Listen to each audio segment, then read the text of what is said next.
Here with you for the next hour with a lot of great information. Let's begin with Aaron Rodgers and everything going on with the Pittsburgh Steelers. That's a good laugh, Adam, because it does apply. With the NFL draft rapidly approaching, Aaron Rodgers' playing future remains uncertain. Rodgers, who turned 42 in December, showed his age for the Steelers in 2025, right? Among the 33 qualified quarterbacks last season, Rodgers' 5.8 air yards per attempt, the lowest of the group, while his average time to pass was 2.59 seconds. That's the fastest in the league.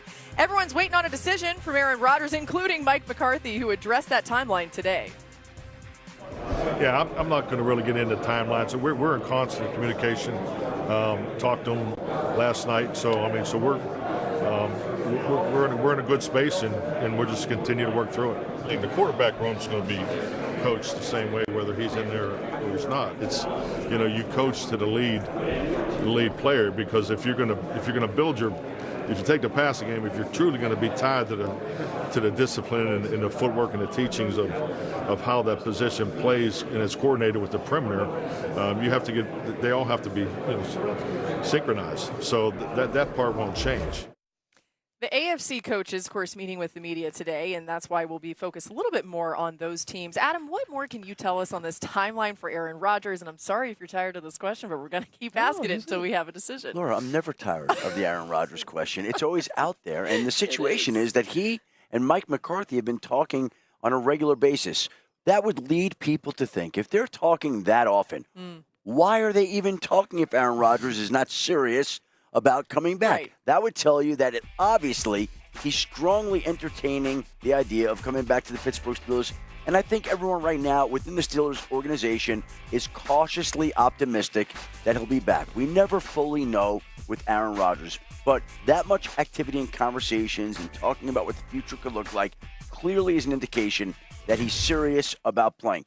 My understanding also is it has nothing to do with a contract that should not be difficult to work out. This is Aaron Rodgers waiting to announce whether he will or won't play. And again, I think it's a positive that he's been as in touch with Mike McCarthy as he's been recently. Putting a timeline on anything Aaron Rodgers does is a fool's errand. You wouldn't want to do that because he operates at his own pace and does his own things. And last year we thought maybe in March or April we'd know, and it wasn't until after the draft.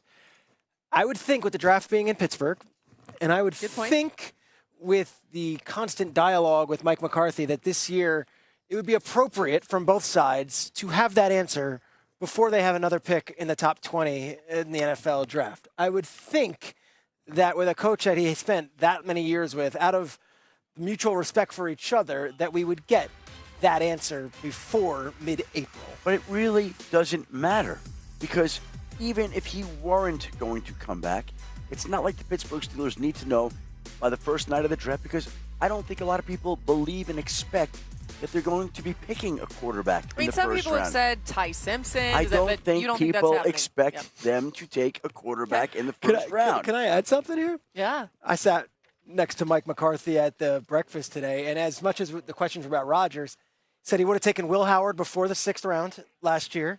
Says he loves what he's seen on tape from Will Howard. Says Will Howard didn't take a single snap last year, but everything he has seen from him, he's very encouraged by. Maybe he's hedging his bet a little bit, or maybe he's building up Howard in case the entire rug is pulled from him on Rodgers at the last second. But Will Howard seems to have a fan in Mike McCarthy as well. Oh, a big fan. And I think that Mike McCarthy likes to work with quarterbacks who are sharp, and I think they perceive Will Howard to be very sharp. And I think that there is a real curiosity there about what he can do. Now, are you going to count on Will Howard to go compete against Joe Burrow, Lamar Jackson, and maybe Deshaun Watson? Not We'll yet. see about that. But the fact is, they are encouraged and optimistic on Will Howard while they wait for an answer on Aaron Rodgers. And I don't think that quarterback in the first round will be in play. Well, really, I mean, as you guys know, the last time we heard from Aaron Rodgers on the Pat McAfee show, he was telling Pat how much he likes Will Howard and how big of a fan he is of the young quarterback. So maybe there's more there than we're realizing. Let's turn our attention to the Bills. They, of course, here today and yesterday talking to the media, and the Bills didn't receive much production out of their wide receivers last season. The group averaged the fewest air yards per target in the NFL. How do we get more help for Josh Allen, right? As for Buffalo's running backs and tight ends, no team got more yards per reception out of those positions than the Bills. The Bills' wideouts struggled, right? But Josh Allen is always a threat with his legs. His new head coach, Joe Brady, spoke today on the importance of protecting his dual-threat quarterback. There's going to come a time in his career where he's going to have to, his legs aren't going to be able to do what what he can do, and he's going to have to become a true pocket passer. We're not there yet, right? But so I have to be mindful of that when I'm calling plays. We know in the pass game, Josh is going to scramble. So you got to count those scrambles, knowing that there's going to be some of the runs. And so tell me the time in the game, the importance of it, where we are in the season. That's when I think some of just the true design runs come into play. But if I ask him, he'll be like, hey, run me 40 times, throw it 40 times. I really don't care. I just would like him. Now we got a grass field. I hope he slides a little more. It's interesting because I think when you think about the Bills right now, it feels like a bit of a turning point. Obviously, they move on from Sean McDermott. Joe Brady is now the head coach. They got to do more for Josh Allen. They fall short. Do you expect them to be adding more help, Peter? And what would that look like for Josh Allen? I think the DJ Moore trade was a very big trade. Yeah. They went and got DJ Moore, and the way that the Buffalo sources have kind of framed this is if you look at some of the other free agents that were out in the market, that number was extremely high for some of these wide receivers. And what we did for DJ Moore was we're getting a veteran player who we believe can actually play a significant role right from the go. And last year where they didn't have that veteran receiver and he didn't have that go-to guy, and he's relying on players that are untested besides Khalil Shakir, a bunch of young shavers, and down the stretch you're looking for production from guys that haven't done it before. DJ Moore's done it. He's played in big games. So I think DJ Moore is big. I'd also say they were 31st in the league against the run last year. Yeah. So this is not just a team that's a receiver away. So I would say be careful on just sliding, hey, 26th overall pick, Bills, best receiver available, go. No, that's not how they operate. And they think they did check a big box with DJ Moore. And I think that's exactly right. I don't think they're looking for a wide receiver early. They went wide receiver early. They went DJ Moore. Right. And it's not the first time this organization has done that. They traded a first-round pick for Stephon Diggs back in the day, and that seemed to work out pretty well. And Diggs helped carry the receiving core. And I think that they're counting on DJ Moore to do something similar right now. If there's another receiver at some point in the draft, I'm sure they'd love to add one. It's a deep draft for wide receivers. They'll find some help somewhere along the way. But this is a team that has holes. This is a team that has needs. Don't know that you could afford to go receiver in round one, trade second-round pick for DJ Moore. It's not like we can go play 7-on-7 flag football with a bunch of wide receivers. And we learned that the NFL players aren't great at that. So I think we're going to stick with, Yeah, what was up with that?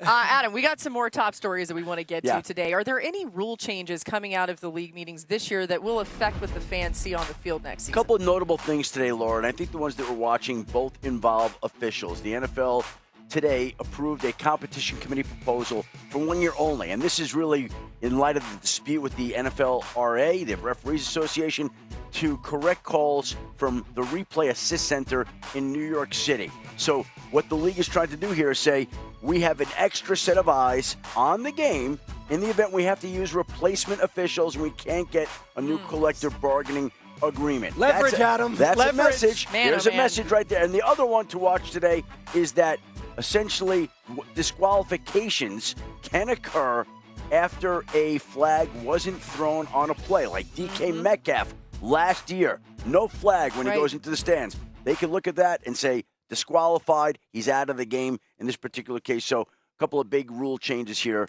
from the NFL owners. Adam, you've alluded to it all week. Just a quick one here. This replacement ref thing feels It's like real. it's going to happen. It's real. Well, people, listen, we need Laura, to prepare ourselves. It's March 31st, I believe. Okay. Okay. Am I being over the top? No, you're not. Not right now. Not right now. But my point is, there's still time. Yeah. And negotiations take turns. But where it sits today is not good. Can I quickly add? Please. The NFL is talking about international and flag football and that they just did a big production deal with Skydance. And there's a new time. This is the issue that is going to be the biggest thing for the NFL over the next several months. This issue, the replacement refs, because the integrity of the game is what matters most.